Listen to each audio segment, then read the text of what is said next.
The lack of global mobilization is just a political failure. It's a failure of our shared and collective humanity. Même aussi, au Québec, une société reconnue pour ses valeurs de solidarité et de droits humains, la réponse à cette crise est loin d'être à la hauteur. Mais pourquoi ce silence? Pourquoi si peu d'action face à une telle tragédie? Are the people of Sudan any less deserving of our compassion?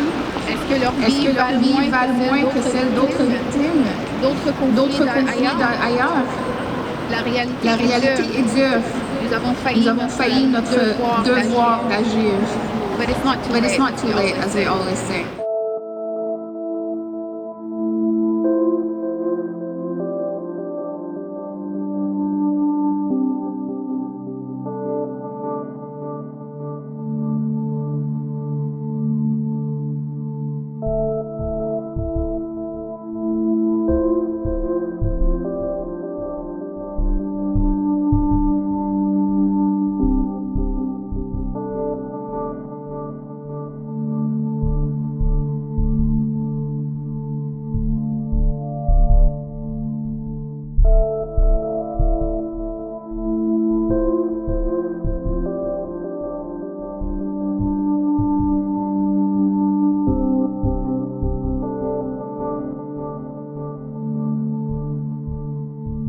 The situation in Sudan is extremely bad, and people, they don't know what's actually happening in Sudan. It's been nominated to be the biggest crisis in the worldwide.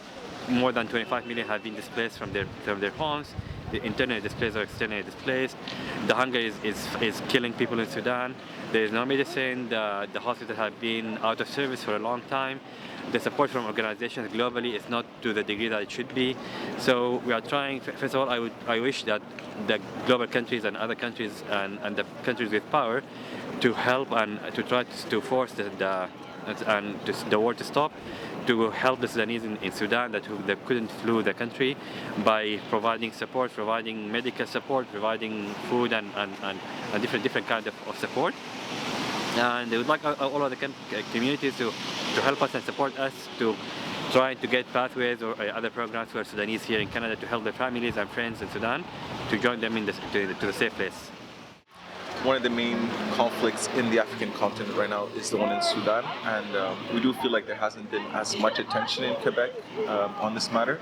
So I do feel like I want to support our community over here, and hopefully it can raise awareness in the rest of Quebec as well.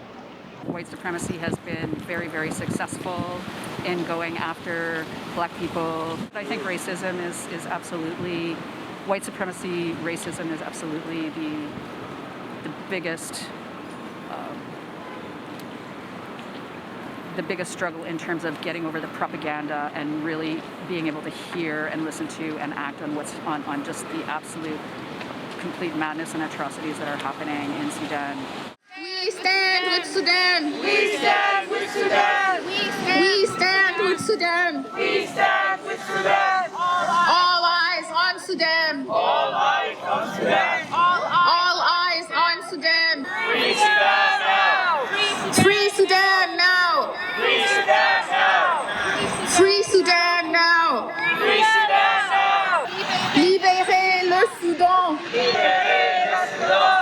Libérez le Soudan. Libérez le Soudan. All eyes on Sudan. All eyes on Sudan. All eyes on Sudan. All eyes on Sudan. All eyes on Sudan. All eyes on Sudan. Thank you very much. Thank you for taking the time to join us today, standing in solidarity with our people, or standing on the right side of history. I address you with a heavy heart, burdened by the ongoing war and the humanitarian crisis in my country, a tragedy that continues to devastate millions of innocent lives. Chaque jour, des familles soudanaises sont déchirées. Les enfants perdent leurs parents. Les communautés entières sont détruites. As of January 2025, the situation in Sudan has reached unprecedented levels of crisis. Selon les dernières années, plus de 4 millions de personnes, plus de la moitié de la population soudanaise ont besoin d'une aide humanitaire urgente.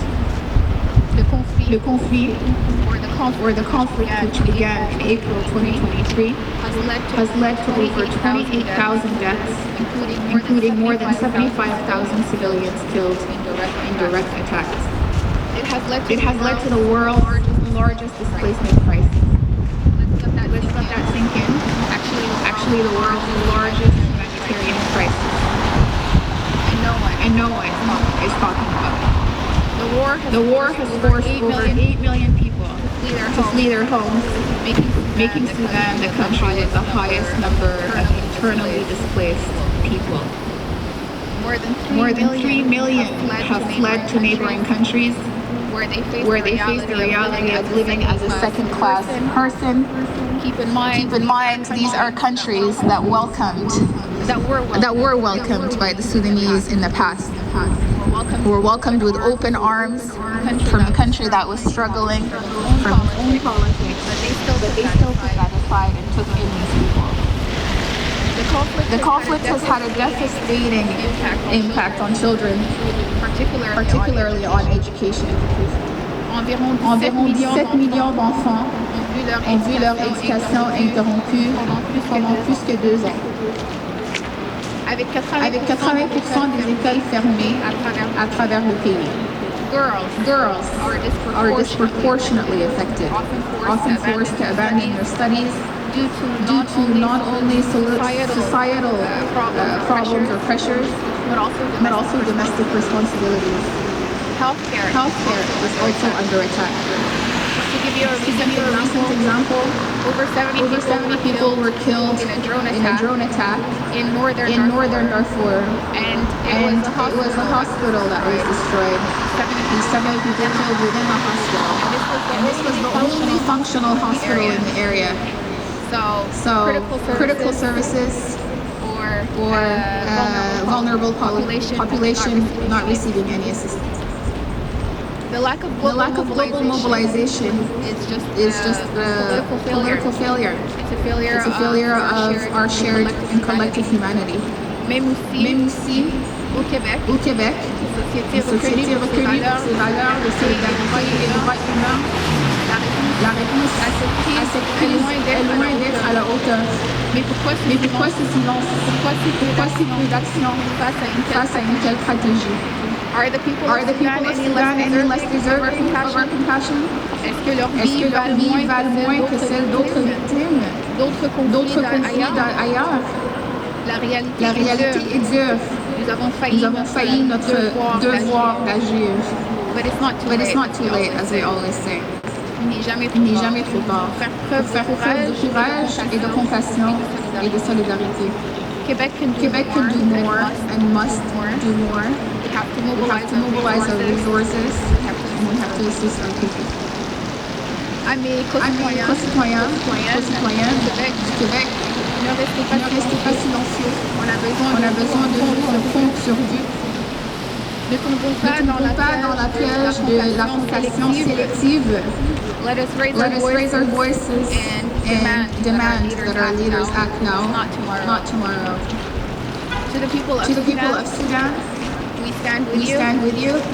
You are not forgotten. Your courage inspires us. Your resilience keeps us going. Votre résilience nous rappelle de la force de l'humanité.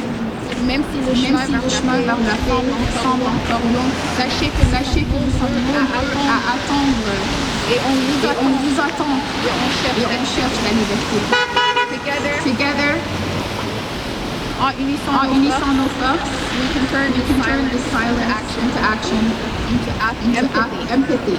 empathy towards people who need us, into meaningful action. Ensemble, faisons en sorte que le Soudan ne reste pas une crise oubliée.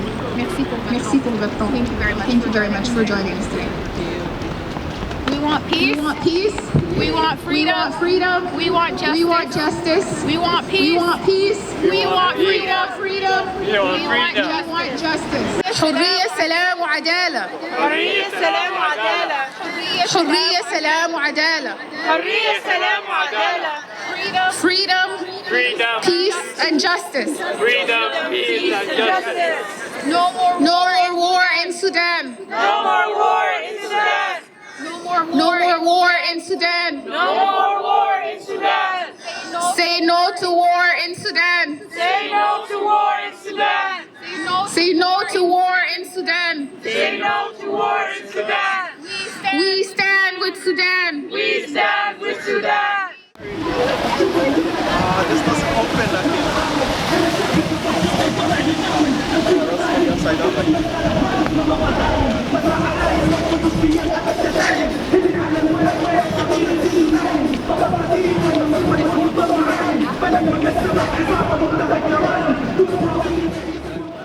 We're gathered here today to just obtain more voices, just to amplify our voices, just to get some attention from the Quebec community, from our MPs, from our leadership. We are here today to educate people about what's happening in our country and to amplify our voices. For me, it's important to support as many countries as possible who are struggling under occupation and struggling to get free from war, to get free from genocide.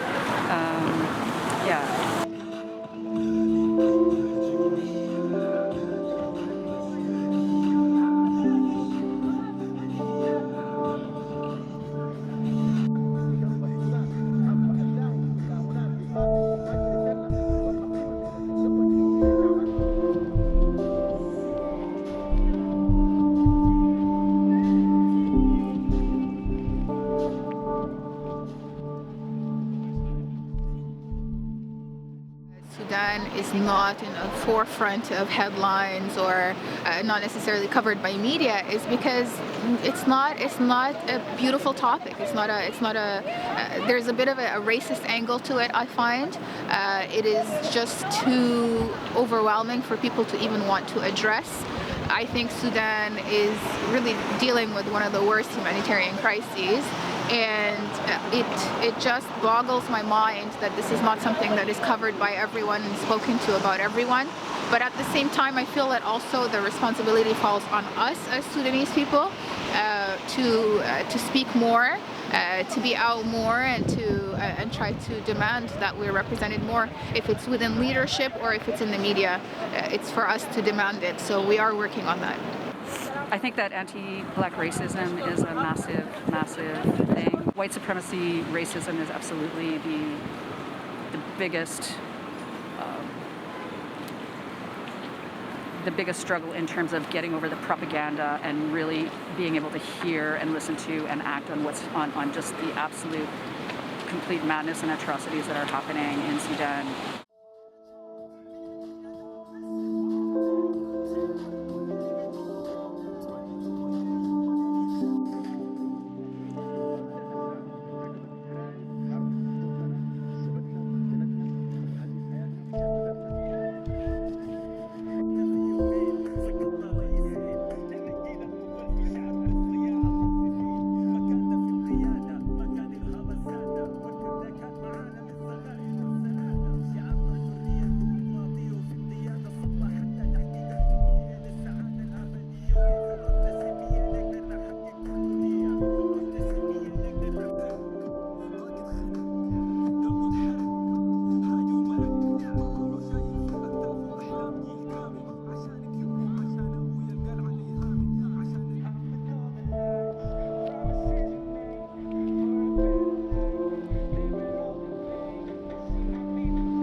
Sudan is a really big country. It's about 45 million people, and when 15 to 20% of the people are displaced and they can't do their jobs, they can't go to school, it does affect their relatives who live in other countries as well, disturbs the economy, and it's not a good way to live. So my objective, honestly, is just to hopefully the people that can get out, we can find ways for them to get out of the country, and I think that would be my ultimate goal, is to help people come to a better life.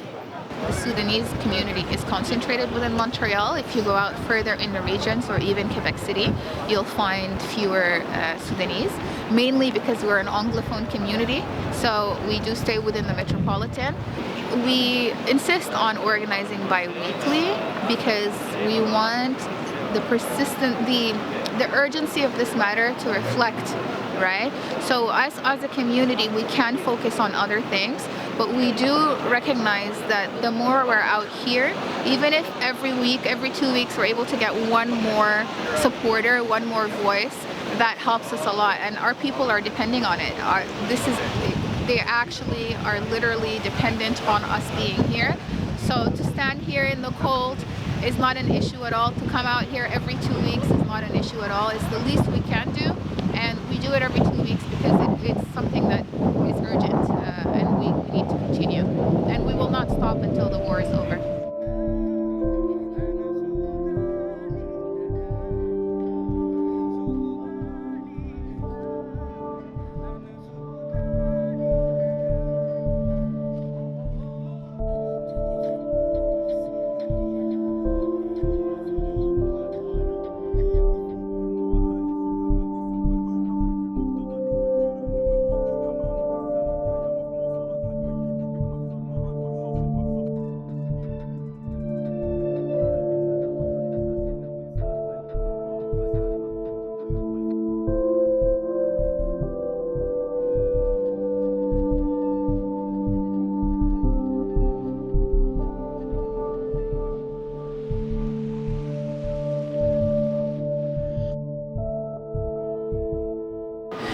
First of all, as you might know, because we do have a reunification program that was launched all over Canada. As you're aware, Quebec initially refused to participate in that one. So we tried in the last few weeks and months to push, and until now we got some good news that the program will be allowed for Quebecois. But unfortunately, Quebec again refused to participate, which now are forcing us, the people who are living here, to host our family to live outside of Quebec. That's a hassle, but that's the only way that that have been accepted, which is allowing a family member to come but living outside Quebec. That's number one. That's one of the programs that was launched. But unfortunately, the other programs like refugees program, also Quebec refused to participate in this pathway. So we're trying for Quebec to participate in this kind of programs and pathways. We are looking for mainly a refugee pathway, a program that allows us to bring our people and to be able to settle within Quebec. At the moment, there is a federal program that is initiated, and we're still waiting for results on it, but they're thinking about allowing us to bring our family. It is complicated, but still there is that option. However, they would have to live in other provinces. They cannot live within Quebec, which is logistically very difficult. Imagine living here and having to support a family in another province. So that's our number one priority at the moment. Another is to make sure that our voices are represented. We want to make sure that the Sudanese voices are amplified by our MPs, by our leadership. A lot of the Sudanese people here have been here for a really long time. They're tax-paying citizens, they're hard-working people. They've contributed. A lot of them are people in really important positions. And we would like to make sure that is reflected also with our leadership. And then another thing is we want to make sure that when it comes to our country overall, Canada, and its external policy, its foreign policy, we want to make sure that Sudan is represented properly. And at the moment, as we all know, Canada is funding a certain group within Sudan. And so we want to make sure that people are aware of that, and we want to make sure that stops. One of the main things is that people sometimes, when immigrants come into a new country, they feel like maybe they're not contributing to society, maybe they're they are a detriment to society. But most of the times, people that come into this country and come into other countries is because they're forced to, that they're just looking for a better way to live their life, and that not every immigrant is purposely leaving their country. Most of the time, they don't even want to leave. They're just coming here as a pit stop, just to make sure that, I can raise a family, get a job, just like everybody else. So I do want to make sure that everyone is aware that when people come to Canada, it's for a better life. It's not to come and change the societal fabric over here. So I think that's the main objective, is to realize that people come here to live a better life, to contribute to society, and that's what we think most Sudanese people are coming to do here. حرية سلام وعدالة. حرية سلام وعدالة. حرية سلام وعدالة. حرية سلام وعدالة. Freedom, peace and justice. Freedom, peace, and justice. No more war in Sudan. No more war in Sudan. No more war in Sudan. No more war in Sudan. Say no to war in Sudan. Say no to war in Sudan. Say no to war in Sudan. Say no to war in Sudan. We stand with Sudan. We stand with Sudan. One thing you notice when people are walking by is that they're curious to know a little bit more about what's happening in Sudan. And I think just giving them a little bit more information in terms of the topic, telling them the start of the conflict, why it's still going on, I think that helps people get a little bit more awareness on it, and hopefully they do their own research as well. I think that's the ultimate objective, just to do some research, figure out what's going on, and how we as Canadians can help back home as well. We have to care for each other, and we have to care both across movements. This needs to become one movement against imperialism, against colonialism, against capitalism, against global fascism. People are fully capable of taking care of themselves. It's the meddling of this white supremacist fascist system that is preventing people from having the lives where they can be free to live their life the way they choose. We need our voice to be heard, and we need also to raise awareness of what's happening in Sudan, because unfortunately a lot of people and the media worldwide is not covering Sudan the way it should be. I would like to just mention that you can follow us on social media, mainly on Instagram. Our account is SCAQC. SCAQC, that's the Sudanese Canadian Association of Quebec. So please follow us and share our posts and comment, and we would appreciate that.